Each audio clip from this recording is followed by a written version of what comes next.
Okay, what's up? Oh man, there's so many things to talk about, and what we're doing is we're talking about balloons. 99 balloons, all the balloons you ever want for your whole entire life. It's a balloon fest. And I kind of think that almost the right-wing media is kind of like getting this almost right. It's a trial balloon. They don't use that term. What's up with their producers? It's the Chinese are testing our defenses. The Chinese are, making us look bad. No one ever heard the term trial balloon. It's a great name for a band, by the way. I'm Jack Blood, and occasionally I do these things. But what I started thinking about is 9/11. I know it's September 11th, 2001. Many of you weren't even born then, and it's just completely left your mind.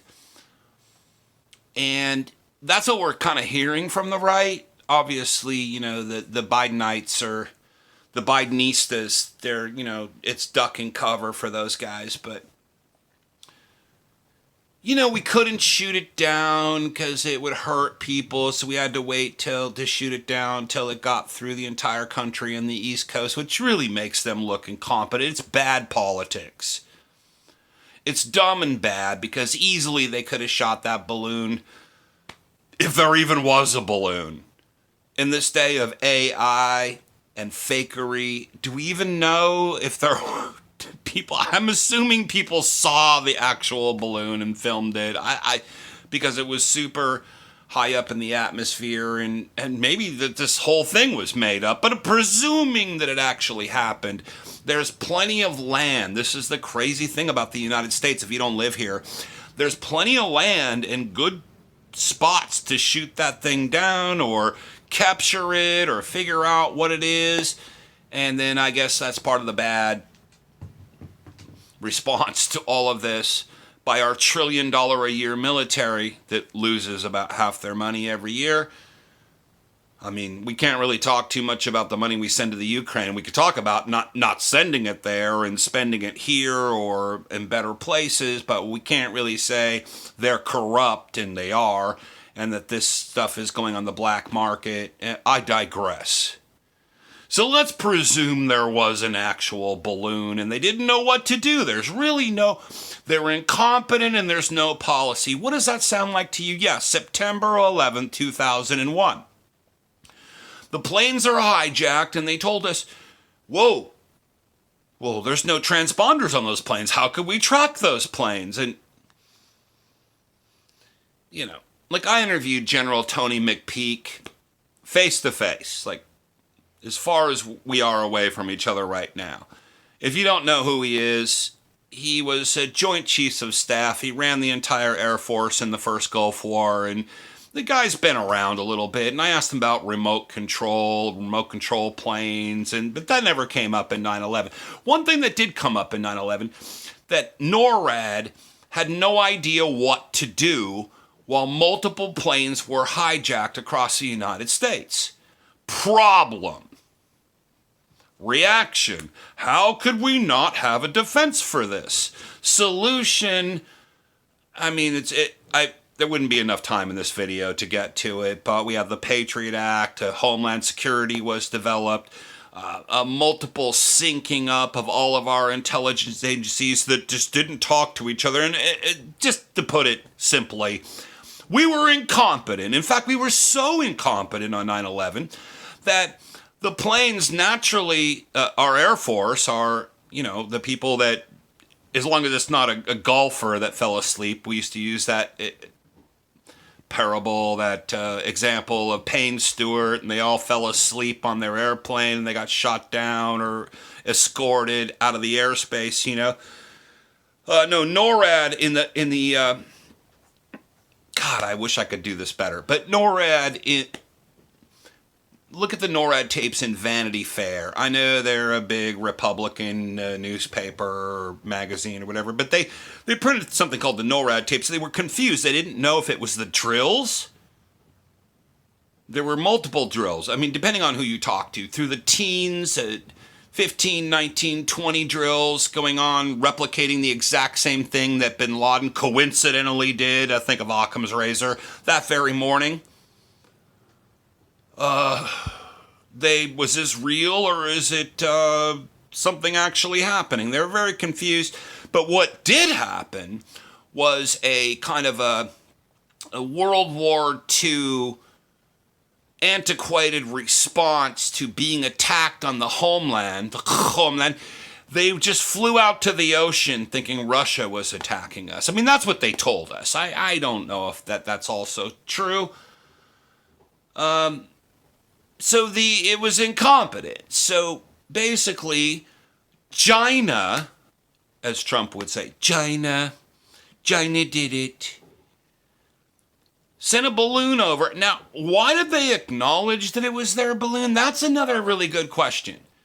This is our Luftballon, and it just went off course, and because it was a trial balloon. I'm going to go with that. It was a trial balloon, and we did not survive that test. We look stupid. You would think that the American media, Western media, the powers that be would at some point just deny all of that and have a good excuse. But no, that's not happening. A lot of people saying this is a giant distraction. No, it's a test. It is a distraction, but because let no good crisis go to waste, as Rahm Emanuel once said, and his forefathers, his forebears, go for it, The China balloon was a precursor to something else that's coming. I mean, isn't it convenient to have a very incompetent government and military that we pay $1 trillion a year to and they don't know where half the money goes? And then if something else bad happens now, it'll all go on the record, but no one will talk about it much. It took, 30 years for us to admit that the Gulf of Tonkin was a false flag in the Vietnam War. I don't know, man. Problem, reaction, solution. It's a Hegelian dialectic, actually, and correct me if I'm wrong. It's thesis plus antithesis, antithesis, equals synthesis. So what is the solution? What is the synthesis that comes from this? I mean, I'm just going to guess right now, more military spend. We need to centralize our military and intelligence, and we're just not doing a good enough job on this, so stay with us now. We're going to put together acts of Congress and more spending to have more military and more intelligence so that we don't let a balloon fly across the United States. Because that balloon, could it have been a threat? I guess. Are they going to dump dirty bombs off of it? Look, the Chinese have satellites. They have extremely intense high technology from space right into your very computer, right into the device I'm using right now. Right now. So, it's symbolic. It's symbolic. But why is it symbolic? And that's what we have to ask ourselves. That's what I think we should ask ourselves. It's 23 Enigma gone absolutely crazy.